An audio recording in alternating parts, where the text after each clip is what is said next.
Hi, welcome to Loft 801. My name is Diego, and today I'm talking about Together. This is another one of those movies that I really wanted to watch at Sundance, but I had to skip out on because of the website crashing the second tickets went on sale. I will never get over that. Anyways, starring real-life couple Alison Brie and DaveFranco, the film blurs emotional intimacy and fear. Together is a nightmarish metaphor for codependency and is worth the watch. Quick heads up, this review may contain the occasional minor spoiler, but I'll do my best to avoid them. Millie lands a teaching job in the countryside and moves with her long-term partner Tim, a struggling musician. Their relationship shows cracks from overfamiliarity. He resents her support as holding him back, and she worries that he's going nowhere. It's the classic signs of a couple that's used to each other rather than being in love. During a hike, they fall into a mysterious cave and drink from a strange pool. The next morning, their bodies subtly begin merging, literalizing their emotional entanglement. As Tim grows increasingly dependent and physically drawn to Millie, unsettling supernatural forces amplify their connection. It's an oddly macabre yet oddly tender film propelled by practical effects and dark humor. One of my favorite things about this movie is that it was darkly comedic. The film explores how love can become claustrophobic. It turns emotional reliance into physical horror and the idea of losing your identity within a partnership. The tone oscillates between some horror drama and some light satirical slapstick. I don't know if this movie was meant to be so funny, but I'm glad that it was. I think a lot of that humor is genuinely driven by DaveFranco and his line deliveries. I don't know what it is about him, but he had me cracking up in the theater. Which, speaking of DaveFranco, I really liked his portrayal in this movie. He's really good at playing sleazy loser characters. He brings the same jobless energy from Love Lies Bleeding and Neighbors. There are moments where he seems kind and loving, but he's ultimately a very self-centered and selfish person. He is equal parts dreamer and disappointment. He takes his partner Millie for granted. Millie is a much more grounded character. Alison Brie portrays the schoolteacher with compassion and frustration. She's pragmatic, intelligent, and at least initially the responsible one. Ultimately, she embodies the frustration of a partner carrying all the weight. The couple's real-life marriage amplifies every strained look and intimate moment. Each sigh is felt. Their small touches, bickering rhythms, and ability to slip from tenderness into venomous arguments capture the essence of a couple that's lost its passion. The supporting cast is small, and the only character worth mentioning is their neighbor Jamie. I would have loved to see this movie explore him a little more along with some of the townsfolk. Visually, I love the dread and subtle framing and lighting. I like the tight claustrophobic scenes like the bathroom stall. The visuals are straightforward, but they don't feel cheap. Adding to that, the scares feel earned. I love the body horror and how Tim was dragged around like a marionette and how the couple began to fuse. I think the setting of this movie was a little constrained, but I like what I saw. I like the countryside home. It feels lived in, but slightly off. The house itself doesn't really feel welcoming. The cave in the pool feels strange and artificial. I would have loved to explore more of the cave and the lore surrounding it. I think this is where exploring more of the school, town, and townsfolk could have helped this movie become creepier. I believe a big part of why the horror-comedy balance works so well is because of the score and soundtrack. It has a good tonal blend. It doesn't just go for straight horror, it's distorted and ambient, but also absurd. The sound design fuels the absurdity of the body horror. I love the groaning synths and fleshy sounds. I like the scrapes and thuds as their bodies lose control. There's even an iconic mic drop during the climax with two become one by the Spice Girls. Now, while I like the irony and absurdity of the climax, it was a little weird. This movie was largely grounded and spooky, but the ending of the film leans more towards goofiness. It's not bad, but it's certainly not what I expected. It's grotesque and romantic, which is in line with the movie, but it still felt a little weird to me. Some people might laugh at it and some might secretly find it heartbreaking. The only reason I can look past the silliness of the ending is that some relationships consume you. As I was watching this movie, I just thought,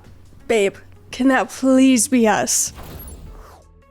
Together is a bold and bizarre blend of romance, horror, and dark comedy that works because of its commitment to both its metaphor and its characters. Alison Brie and DaveFranco's real-life chemistry elevates the story, making the grotesque body horror feel like an extension of very real resentments and tenderness. The visuals are creative and the sound design is unsettling yet playful, and the irony of the soundtrack ties the absurdity together. Sure, I wish the film dug deeper into its underlying horror lore, but even without it, this movie still sticks with you. It's funny, gross, tragic, and deeply human all at once. For me, that makes Together a solid watch. Not perfect, but memorable and one of this year's better horror releases. Thank you for listening to my review of Together. If you enjoyed the content, leave a like and hit subscribe. If you did not enjoy the content, thank you for sticking around. As always, I would love to read what you have to say, so leave a comment and let me know what you're thinking. Also, if there's anything you want to see reviewed, don't forget to let me know and I will do my best to get to it. Lastly, if you want to see some more from me, then you can check out my vlogs linked up above or my podcast Good Friends. Again, thank you for watching. My name is Diego and I will see you next time.